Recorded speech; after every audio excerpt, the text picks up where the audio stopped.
Le temps que la technique commence et qu'on puisse me donner quelque chose pour passer les diapositives, je vais en profiter pour remercier le comité d'organisation de nous avoir invités ici. Vraiment, c'est un plaisir. C'est la 4e fois que je viens en Algérie et c'est toujours avec un grand plaisir. J'espère que ce sera pas la dernière. Donc, effectivement, là, je vais essayer de vous parler de troubles des conduites alimentaires et obésité. Et pour avoir accès à mon... Je peux pas voir, moi, les diapositives.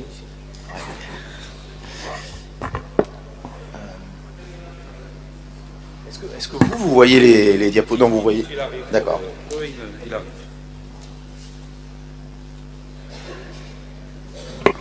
Tu veux rester avec nous, Pierre, ou... Ah. Non. C'est bon? Ok, donc pour passer les diapositives, c'est comme ça. Super. Donc on va parler donc de troubles des conduites alimentaires et obésité. Comme Pierre l'a bien expliqué, effectivement, pendant longtemps, les troubles des conduites alimentaires se sont quand même focalisés sur la question de l'anorexie et de la boulimie, et jusqu'au DSM-4 version révisée, on était quand même très centré sur ces deux troubles. Le reste était des troubles atypiques, c'est-à-dire un grand fourre-tout dans lequel il y avait des tas de choses très différentes. Les choses ont pas mal évolué, ça a été expliqué, et on parle maintenant d'un spectre beaucoup plus large, avec globalement deux éléments qui sont communs, quel que soit le trouble des conduites alimentaires, qui sont d'une part des préoccupations pathologiques pour le poids et la forme, et d'autre part le retentissement. Donc ce qui définit d'un point de vue clinique un trouble des conduites alimentaires, un eating disorder par rapport à des troubles de l'alimentation, je vais y revenir, ce sont ces perturbations alimentaires durables du comportement du comportement alimentaire et ou du poids, avec cette préoccupation pathologique pour la nourriture ou pour la forme, le poids, ça va dépendre en fonction du sous-type de trouble alimentaire, et cette notion de retentissement. Donc il existe différents sous-types de TCA, je vais parler ici des TCA donc on retrouve dans l'obésité, et donc ça veut dire aussi que des désordres alimentaires n'impliquent pas forcément un trouble des conduites alimentaires. Donc si on regarde actuellement la classification, ça a été abordé tout à l'heure, donc je vais passer rapidement, mais je voulais quand même m'arrêter parce que ça illustre quand même cette notion de distinction entre des troubles des conduites alimentaires, en anglais les eating disorders, et des troubles de l'alimentation ou des désordres alimentaires. Là, il y en a quelques-uns qui sont listés, c'est ceux qui sont en vert par exemple ici, en anglais les feeding disorders. Et donc nous, là, ce dont on va parler, c'est vraiment des troubles des conduites alimentaires. Je vais parler essentiellement de deux troubles, l'hyperphagie boulimique, qui est le principal trouble, binge eating disorder, qui est le principal trouble alimentaire qu'on retrouve dans l'obésité. Je parlerai ensuite plus rapidement, si on a le temps, des syndromes d'alimentation nocturne, qui est un autre trouble qu'on retrouve, des conduites alimentaires qu'on retrouve plus fréquemment, qu'on peut retrouver assez fréquemment dans l'obésité. Alors, peut-être aussi quelques points d'introduction pour qu'on soit clair sur ce dont on parle dans les troubles des conduites alimentaires, mais également hors des troubles des conduites alimentaires. Vous avez des impulsions alimentaires ou des comportements alimentaires avec des définitions précises. Globalement, on peut considérer qu'il y a 3 types d'impulsions alimentaires qu'on peut retrouver dans différents sous-types de TCA, mais aussi en dehors de troubles de TCA, qui sont les crises de boulimie.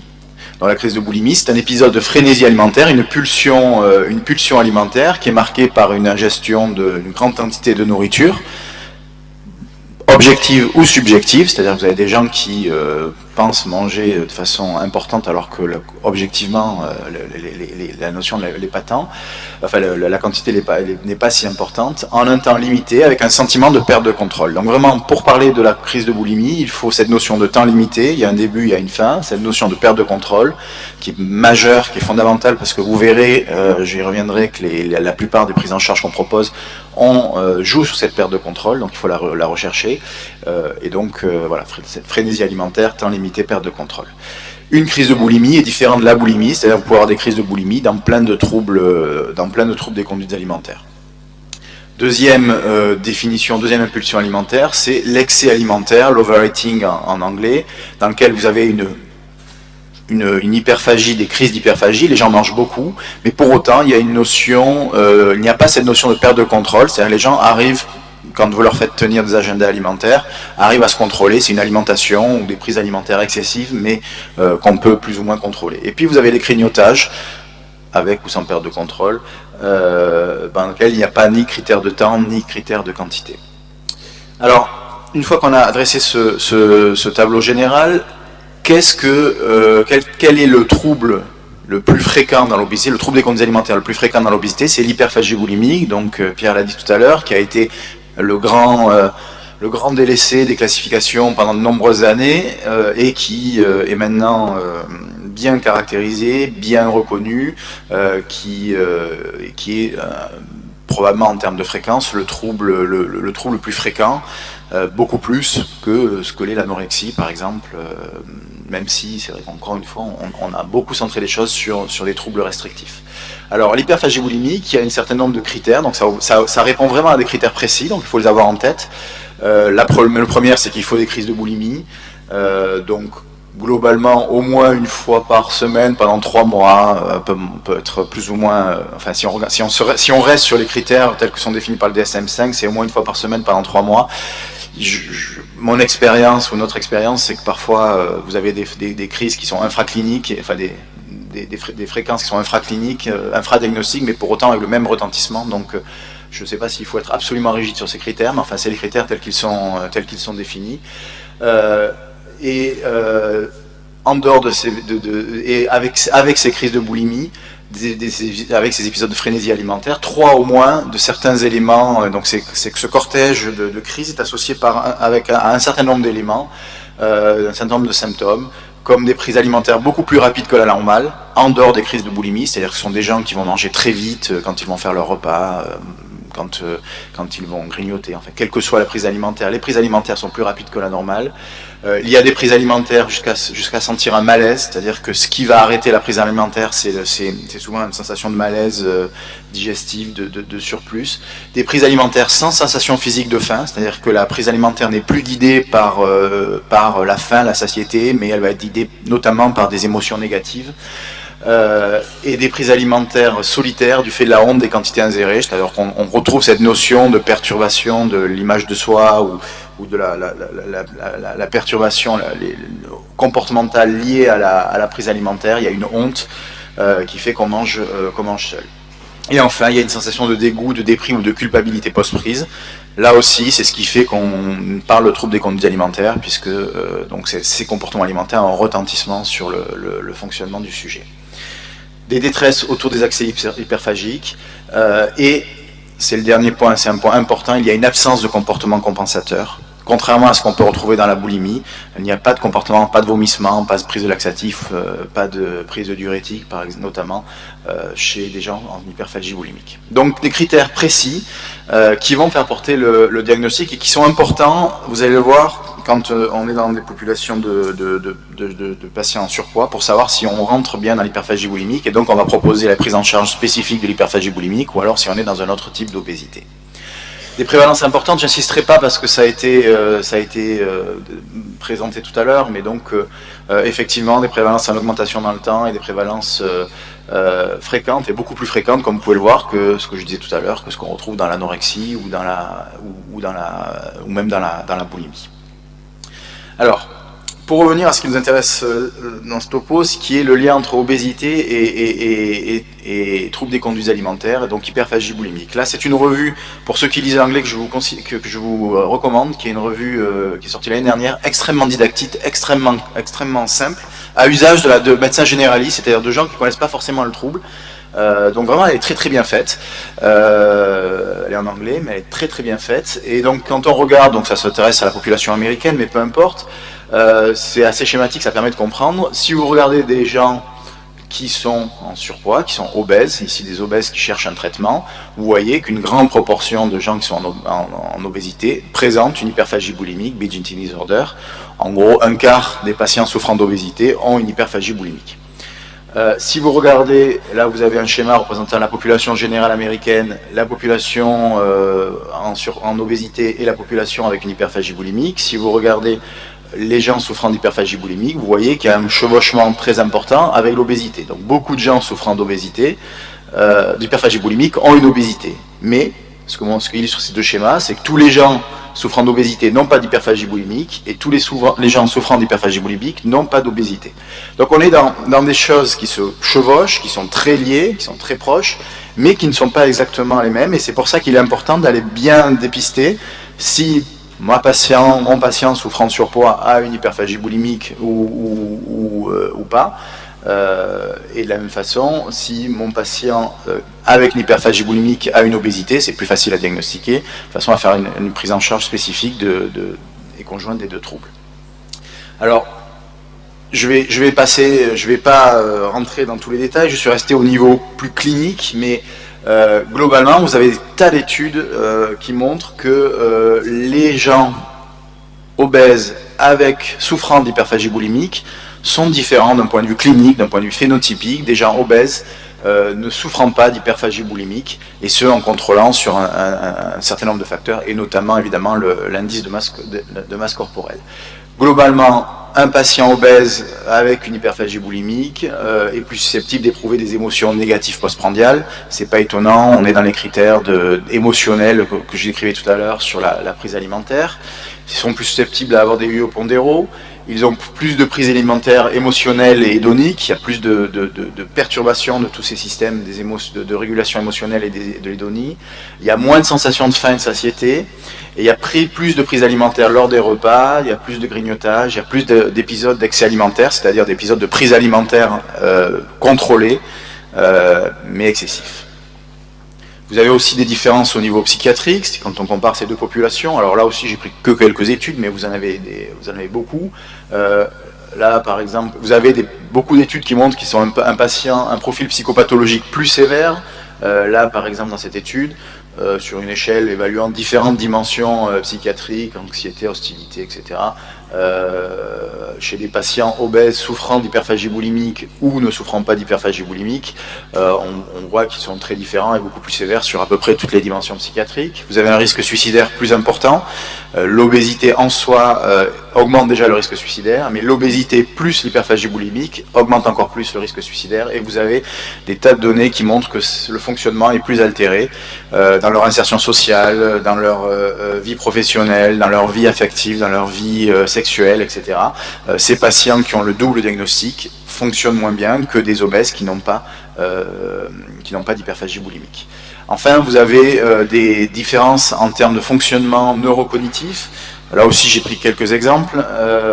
Sur l'impulsivité, très clairement, ça a été dit tout à l'heure par Pierre, il y a une impulsivité, et les patients souffrant d'obésité sont plus impulsifs, mais quand on dissèque l'impulsivité, c'est une dimension très large qu'on peut disséquer en différentes sous-dimensions, et quand on regarde ce qui se passe chez des patients qui ont une hyperphagie boulimique par rapport à des patients qui sont obèses, ils n'ont pas tout à fait les mêmes réponses en termes d'impulsivité, et notamment sur l'impulsivité comportementale et non alimentaire, c'est-à-dire le fait d'être coléreux, impulsif dans sa vie quotidienne, etc. Les patients souffrant d'hyperphagie boulimique sont beaucoup plus impulsifs que des patients obèses. Un autre exemple sur la prise de décision, je vous ai pris celui-là parce que c'est un sujet qui nous intéresse beaucoup dans le service. On travaille beaucoup sur les phénomènes de prise de décision dans différents troubles psychiatriques, y compris les troubles alimentaires.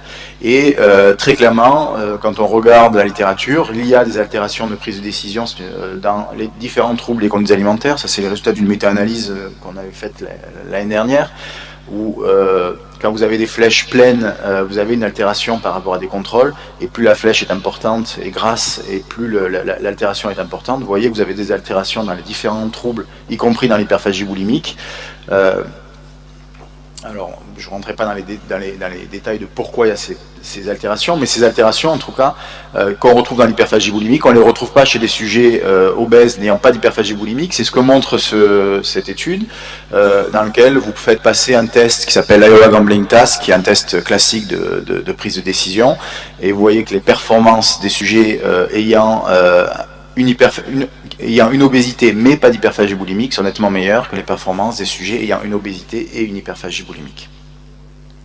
Donc des différences qui font penser, et là je suis resté au niveau clinique, j'aurais pu vous montrer des données peut-être plus physiopathes, mais je voulais rester plus à un niveau clinique, qui montre que on est sur un un sous-type d'obésité spécifique qu'il convient donc de prendre en charge de façon spécifique. De la même façon, j'insisterai moins, mais vous avez des données qui montrent que l'hyperphagie boulimique est différente des autres TCA. C'est pas la même chose que la boulimie, c'est pas la même chose que l'anorexie. C'est un diagnostic notamment qui est beaucoup plus stable dans le temps. Vous avez des formes de passage très importantes entre anorexie, boulimie. Vous en avez beaucoup moins avec l'hyperphagie boulimique. Vous avez des agrégations familiales et des phénomènes de transmission familiale qui sont différents. D'ailleurs, vous avez une héritabilité, c'est-à-dire un poids des gènes qui est différent dans l'hyperphagie boulimique que ce que vous avez dans l'anorexie, par exemple. Vous avez des différences en termes de profil de patient. Plus d'hommes, un sexe ratio plus équilibré dans l'hyperphagie boulimique que ce qu'il est dans l'anorexie, par exemple. Vous avez des différences dans les prises alimentaires. Très clairement, des patients, par exemple, souffrant de boulimie et souffrant d'hyperphagie boulimique n'ont pas les mêmes prises alimentaires, n'ont pas les mêmes croyances alimentaires, n'ont pas les mêmes peurs ou les mêmes peurs au niveau des mêmes aliments. Et puis vous avez des complications somatiques prévisibles différentes. Évidemment, les complications de l'anorexie ne sont pas du tout les mêmes que les complications de l'obésité sévère et de l'hyperphagie boulimique. Donc des arguments qui font penser là aussi que l'hyperphagie boulimique doit être traitée de façon spécifique des autres troubles des conduites alimentaires. Donc en résumé, une hyperphagie boulimique qui répond à des critères spécifiques qu'il faut avoir en tête, qui rentre dans les sous-types des TCA. Il y a des préoccupations excessives et anormales pour le poids, la forme, l'alimentation. Il y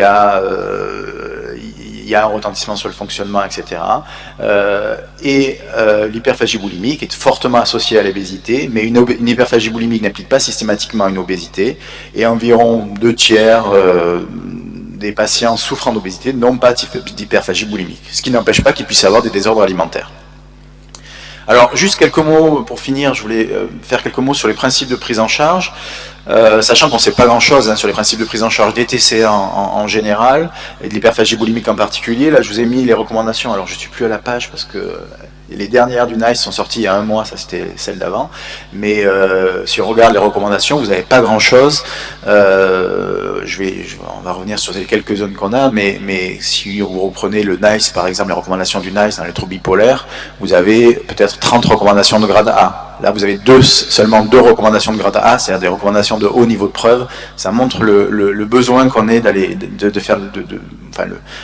plus loin, de faire plus de recherches et d'améliorer la prise en charge de ces troubles. Les recommandations françaises seront attendues pour fin 2017, on y travaille, on a pris un peu de retard, mais on va les publier très prochainement. Alors, un mot sur les objectifs du traitement de l'hyperphagie boulimique, qu'il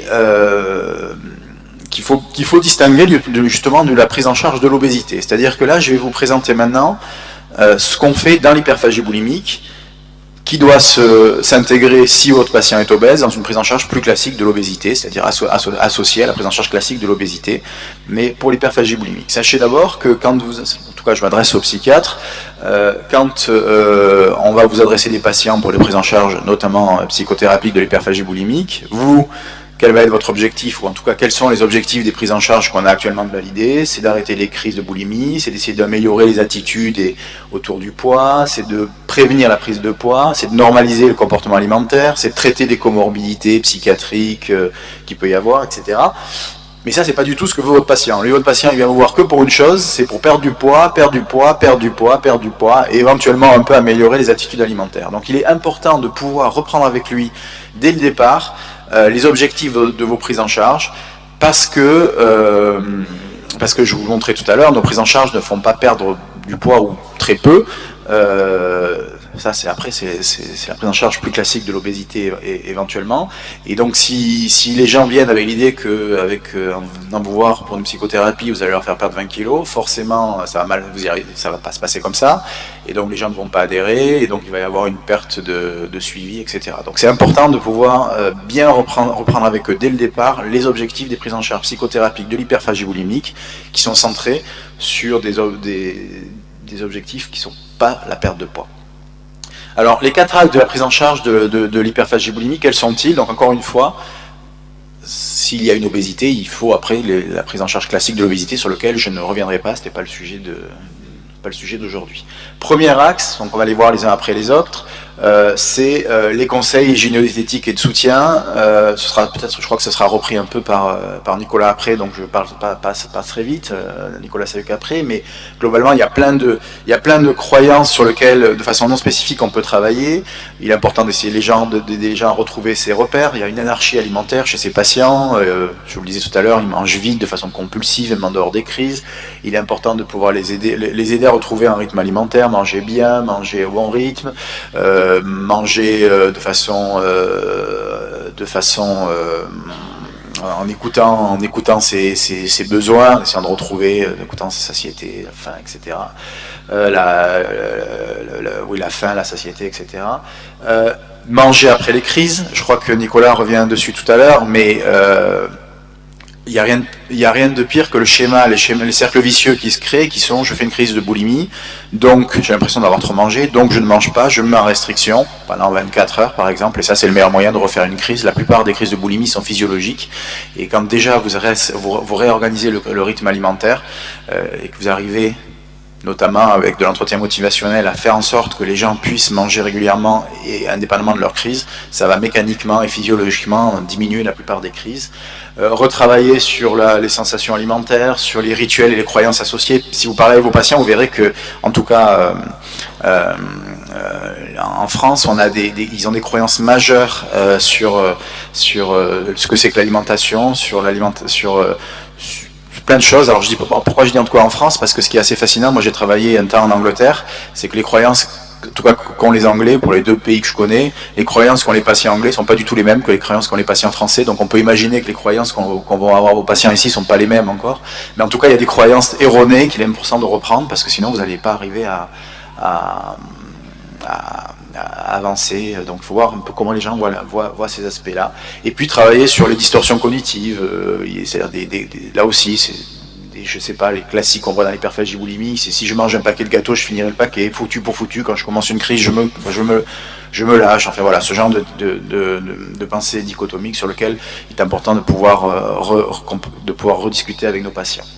Deuxième axe de la prise en charge, ce sont ce qu'on appelle le self-help, c'est-à-dire les techniques d'auto-soin, d'auto-guidage, qui sont des techniques extrêmement utiles, notamment en première ligne et notamment en soins primaires, ou pour préparer avant une prise en charge ou pour des formes modérées avant une prise en charge plus agressive. Alors il y a plusieurs formes, ça peut être des livres, des CD, ou alors du self-help simple, on leur donne à lire, ou alors du self-help guidé, c'est-à-dire les mêmes outils, mais dans lequel il y a un contact régulier avec le patient. Nous on fait beaucoup ça, on se sert, je vais vous présenter un truc qu'on fait après, mais on se sert beaucoup, même avec des livres, on fait lire les livres, et dans le cas de la psychothérapie, les gens reviennent avec leurs livres, on se sert du livre comme base pour pouvoir travailler. C'est pas un gadget, il y a plus rien que dans la boulimie, l'hyperphagie boulimique, il y a plus de 30 essais randomisés contrôlés qui ont montré une efficacité.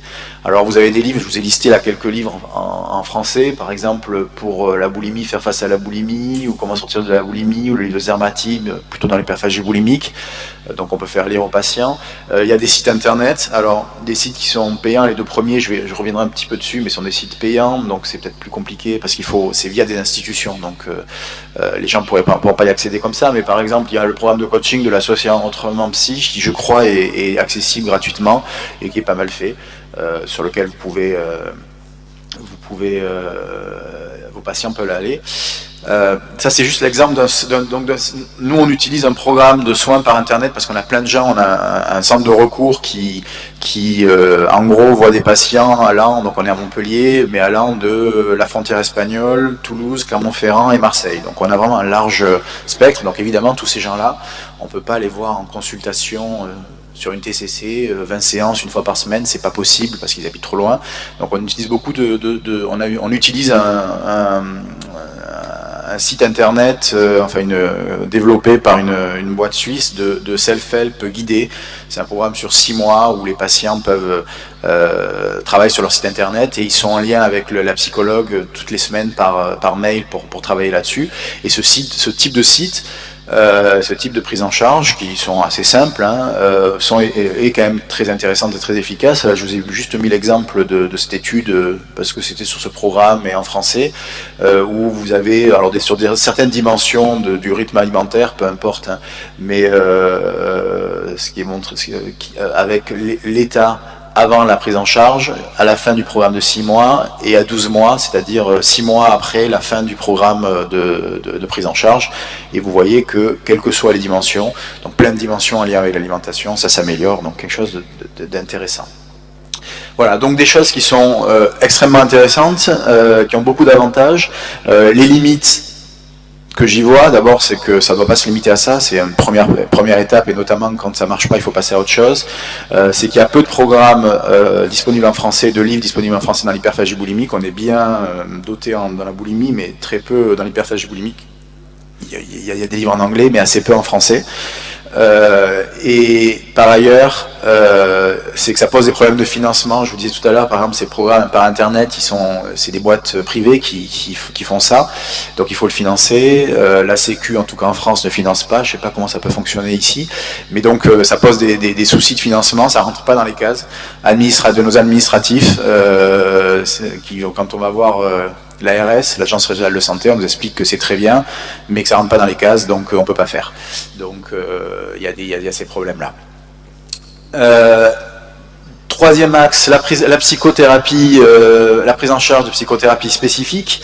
Donc la prise en charge la mieux validée, c'est la thérapie cognitivo-comportementale, qui est le gold standard, qui a été montré comme efficace, qui se maintient à long terme. Vous voyez ici, par exemple, vous avez des données à 2 ans, donc 2 ans après une prise en charge d'une hyperphagie boulimique, les 60% de rémission à la fin du traitement, ça se maintient à 2 ans, donc une prise en charge très efficace.